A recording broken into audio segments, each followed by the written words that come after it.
South Korea will import more than 6 million barrels of crude oil from the United Arab Emirates as a contingency measure following the closure of the Strait of Hormuz, through which about 70% of its crude oil imports pass. Presidential Chief of Staff Kang Won-sik said on Friday that 2 Korean oil tankers will be loaded with a combined 4 million barrels supplied by the Abu Dhabi National Oil Company.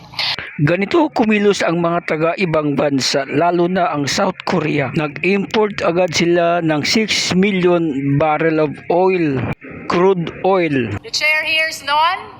The sponsorship and debate is hereby open. Habang ang mga lawmakers ng Pilipinas ay busy para sa impeachment ni VP Sara. Tila ba wala silang pakialam sa mga Pilipino, sa kinabukasan ng Pilipinas. So wag magamba ang kababayan natin na magrarasyon tayo. Malayo pa ho yun. Wala po ba kayong tinitignan na alternative na lugar na pagkukunan po ng ating petrolyo other than sa OPEC, Organization Petroleum Exporting Countries? Paano po kung gumulo na yan? Other than Strait of Hormuz, iba pang lugar po na dinadaanan na sili ng ating petrolyo mula po sa gitnang silangan. Di ba kayo tumitingin dito sa Malaysia or Indonesia dahil dyan po, balita ko, yung mga small players po natin, dyan sila kumukuha ng supply. Are you looking at that lane or angle now na dyan tayo kumuha kung sakaling sumirit na talaga? At my next question is, tumaas di ba presyo ng Malaysia at saka Indonesia? Mr. Chair, inutos na rin ho sa mga private oil company that mag-tender na ho sila in advance ngayon. Next week, mag-meeting uli kami just to follow up on the confirmation of the supply. Strait of Hormuz area produces around 26 million to 27 million barrels per day of crude oil. Pero gumagamit ho kasi sila ng around 10 million kasi gumagamit din po ang mga bansang yan. And we end up exporting around 15 to 16 million barrels per day. And that is around 15 to 16% of the global supply. Asian countries, in all honesty, the only remaining exporter is Brunei. Because Malaysia and Indonesia are already net importers. So, Brunei na lang ho yan. At napakaliit. Yes. Probably you're looking at 2 million barrels per day. At meron na hong buyer yan.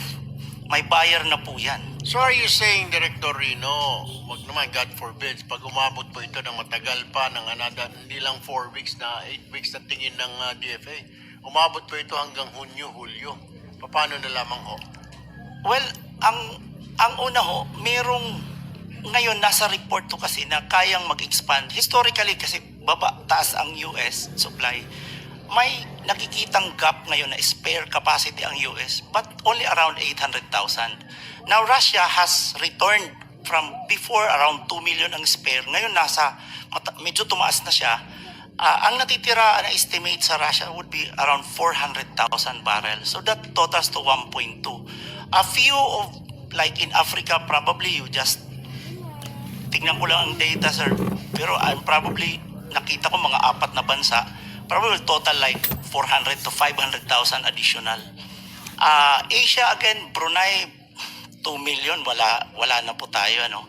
Sa Brazil and Venezuela, well, sagad ho talaga yan. So, we're just looking like a 2 million spare capacity barrels per day as against the 15 to 16 million barrels per day. So itong 14 million, halimbawa na lang, kung sarado talaga ng pagkatagal-tagal, we're now going now to the record ng ano ba yung inventory na nandyan na ngayon, na nailabas na pero naka-standby. We're looking at SPR. We're looking at 1.5 billion barrels available SPR. Kaya lang, very limited to, no? USA, China, some European countries, and Japan, South Korea, uunahin nila sarili nila. So, that's 1.5 billion. But in any case, that's 1.5 billion barrels. Ang on-water ngayon, which is ready for sale, is around 1 billion. That is the record as of last week. 1 billion barrels per day. So, i-divide natin po, Mr. Chair, yung doon na lang sa on-water kasi ready for trade yan.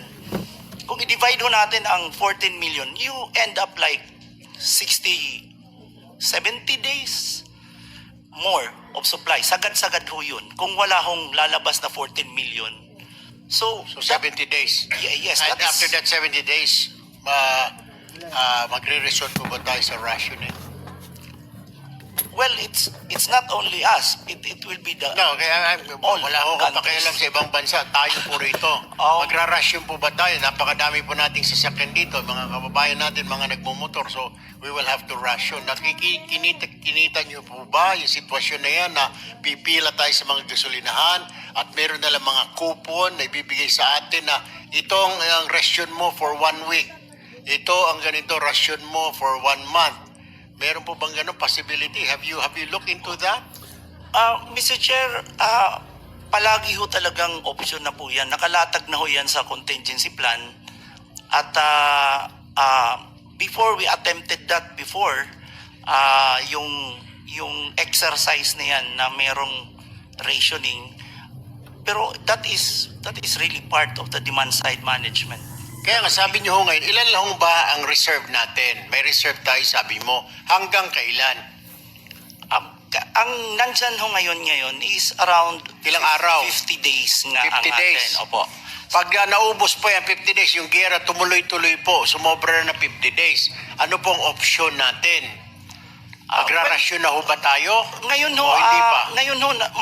bumibili pa ho tayo. So, meron hong mga, lahat ngayon ng oil companies nagtitender ho ng option. So, we're looking at, by next week, malalaman ho natin kung ano na po ang mga What if this situation. pagtitender po nila failed? Because gumulo nga po. Ito nga po, yung pati pong level